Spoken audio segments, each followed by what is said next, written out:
Bahujan Samaj party के कार्यकर्ता आपस में ही आरोप प्रत्यारोप कर रहे हैं, भिड़ गए हैं। देश के वरिष्ठ वकील प्रशांत भूषण ने पूरे देश से माफी मांगी।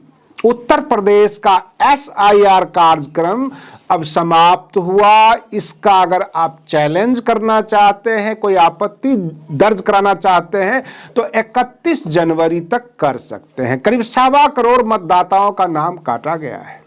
मैं RD भारती और आप देख रहे हैं बिहारी सुल्तान। बिहारी सुल्तान चैनल पर बहुजन समाज और देश के शोषित वंचित पीड़ित समाज के लिए हम खबरें लेकर आते हैं, लेकिन हमारे दर्शक हमारे वीडियो को लाइक करने में कंजूसी करते हैं, सब्सक्राइब तो करते नहीं। रिकमेंडेशन पे अगर वीडियो आपके सामने आ जाती है तब आप देखते हैं। मैं बताने वाला हूं कि बसपा के 2 गुट आपस में भिड़ गए हैं, आरोप प्रत्यारोप है।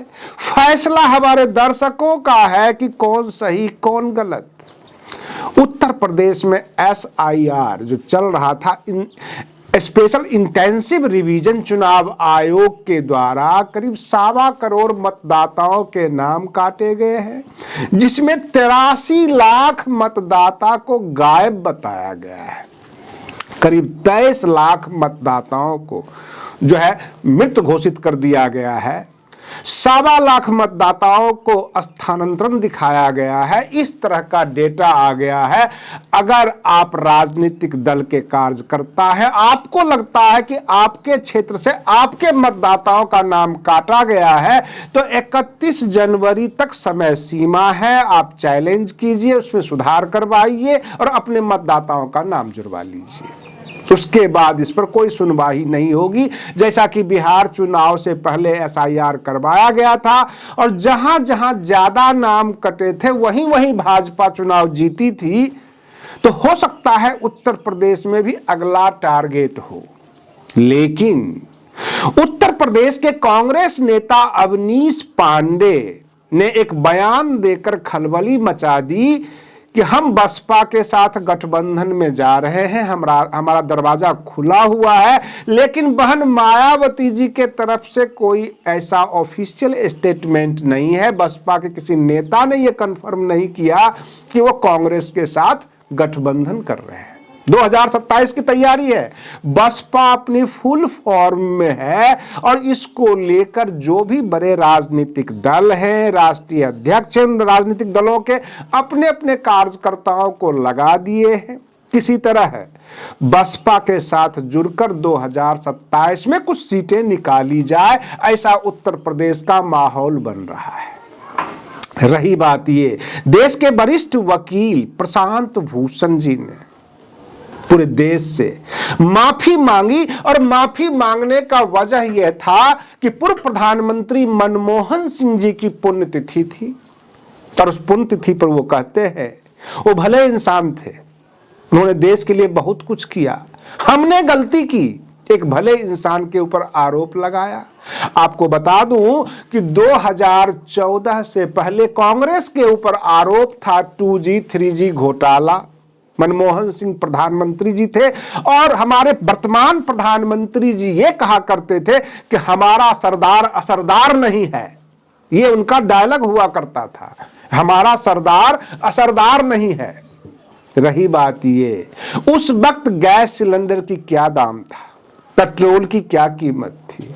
कहने का मतलब हमारे देश के मतदाताओं ने चोरी का आरोप लगाकर डकैतों को सिंहासन दे दिया। ये कुल मिलाकर प्रशांत भूषण जी का कहना था। अन्ना आंदोलन, मैं अन्ना हजारे के ऊपर भी बता रहा हूं कि बहुजन समाज का बड़ा तबका ये कहता है कि अन्ना हजारे सामंतवादी हैं, मनुवादी हैं। उन्होंने स्वराज आंदोलन करके भाजपा को केंद्र में बिठाया। जब से भाजपा की शासन आई, पिछले 12-14 सालों से अन्ना हजारे चुप है, क्योंकि वो भाजपा माइंडेड थे, भाजपा को सत्ता में लाना चाहते थे। कांग्रेस उनके आंखों में खटकती थी। बहुजन समाज के लिए तो कभी उन्होंने आवाज ही नहीं लगाई। देश के शोषित, वंचित, पीड़ित लोग, अगर आप प्रैक्टिकल भी देखेंगे तो जो गरीबी कहां ज्यादा है, उन गरीबों के लिए अन्ना हजारे ने कभी आंदोलन नहीं किया। और उसी आंदोलन में जो देश के बुद्धिजीवी और युवाओं ने यह सोच लिया कि हमारे देश में क्रांति आ गई है, इस क्रांति को हवा देनी है, देश में बदलाव आएगा। लेकिन बदलाव का रिजल्ट यह आया कि अन्ना हजारे के जो स्वराज आंदोलन था दो भागों में बट गया। एक गुट चला गया अरविंद केजरीवाल जी की तरफ और दूसरा गुट चला गया भाजपा की तरफ। वो आंदोलन वहीं धरा का धरा रह गया। आम आदमी पार्टी का उदय हुआ। आम आदमी पार्टी सत्ता में 3 बार आ गई, लेकिन वही आम आदमी पार्टी उन्हीं भ्रष्टाचारियों को जिनके ऊपर वो आरोप लगाते थे, उनसे मिलकर इंडिया अलायंस का एक महत्वपूर्ण अंग बन गए। बाद में सत्ता से भी हाथ धो बैठे। कहने का मतलब यह कि इस देश की जनता ठगी की ठगी रह गई। ना कहने का मतलब यह, ना सनम मिला, ना विशाले सनम, ना इधर के रहे ना उधर के रहे। कहने का मतलब यह कि आम जनता को कुछ नहीं मिला, आम जनता ठगी की ठगी रह गई। अब रही बात यह कि हमने शुरू में कहा कि बहुजन समाज पार्टी के बसपा के कार्यकर्ता 2 गुटों में बट गए हैं, एक दूसरे पर आरोप लगा रहे हैं। यह वाकया बिहार प्रदेश का है। बिहार में अनिल कुमार जो बसपा के बिहार प्रभारी थे, उन्होंने ये कारण बताया था कि हम अपने व्यक्तिगत कारण से बसपा से हम दूर जा रहे हैं, हम इस्तीफा दे रहे हैं। व्यक्तिगत कारण का हवाला दिया। करीब 1 महीने बाद बसपा ने उनका निष्कासन का आदेश जारी किया और बसपा ने यह कह दिया कि गुटबाजी के वजह से इनको जो है हम बाहर का रास्ता दिखा रहे हैं। अब जो अनिल कुमार के समर्थक हैं और बसपा का दूसरा भी टीम है जो रामजी गौतम को पसंद करते हैं, तो रामजी गौतम को पसंद करने वाले बसपा के कार्यकर्ता अनिल कुमार के ऊपर आरोप लगाते हैं और अनिल कुमार के समर्थक ये कहते हैं कि बिहार में रामजी गौतम ने बसपा को बेच दिया। ये दोनों तरफ का आरोप है। हमारे दर्शक इस बात का फैसला करेंगे कि सच कौन, सही कौन। मैं एक पत्रकार हूं, पक्षकार नहीं। मैंने कवर किया, देखा। मैंने शुरू से कहा कि जो बॉर्डर का एरिया है, जो पूर्वांचल का एरिया है, उत्तर प्रदेश से लगा हुआ, वहां बसपा मजबूत है। बाकी जिलों में बसपा दिखाई नहीं दे रही है। मैंने 40-50 सीट का आकलन जो दिया था वह उत्तर प्रदेश से लगे हुए जिले का। इस तरह से 7-8 विधानसभा का हमारा आकलन था, जिसमें 6-7 सीट होती है एक जिले में। तो कुल मिलाकर 49-50 के करीब सीट जो है, अच्छे स्कोर भी हुए, अच्छे वोट भी आए। पूरे बिहार में बसपा की आंधी नहीं थी, क्योंकि पूरे बिहार पर बसपा ध्यान नहीं दे पा रही थी। अकेले रामजी गौतम क्या कर लेते? उनको भेजा गया था बिहार में माहौल तैयार करने के लिए। ये तो रही बसपा की बात, लेकिन आए दिन बसपा के ये खबरें इस तरह की निकल कर आ जाती है। मैं आपको बता दूं कि पूरे देश की राजनीति में गांधी एक ब्रांड नेम था।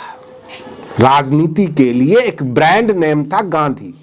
लोग गांधीवादी अपने आप को कहते थे। कभी महात्मा गांधी से जोड़कर देखा जाता था, कभी इंदिरा गांधी, राजीव गांधी से जोड़कर देखा गया।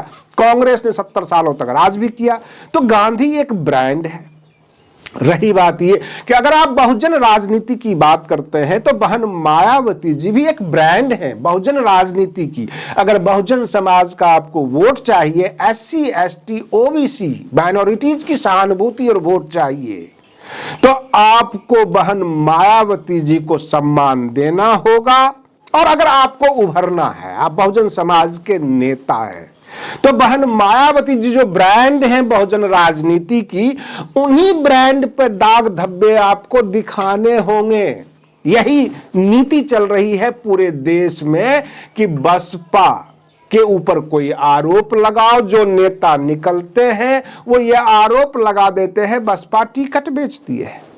जैसे कि डॉक्टर उदित राज कांग्रेस में हैं, या तो उनको कांग्रेस की बात करनी चाहिए अथवा बहुजन समाज के शोषित, वंचित, पीड़ित लोगों के दर्द के बारे में बोलना चाहिए। लेकिन ये दोनों से हटकर कई बार बहन मायावती जी पे टिप्पणी करते हैं वो इसलिए क्योंकि बहन मायावती जी बहुजन राजनीति की एक ब्रांड है।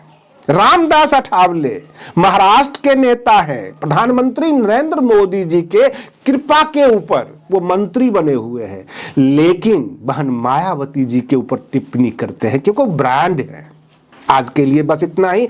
आप बने रहिए बिहारी सुल्तान चैनल पर। हम फिर मिलते हैं अगले वीडियो में। तब तक के लिए धन्यवाद।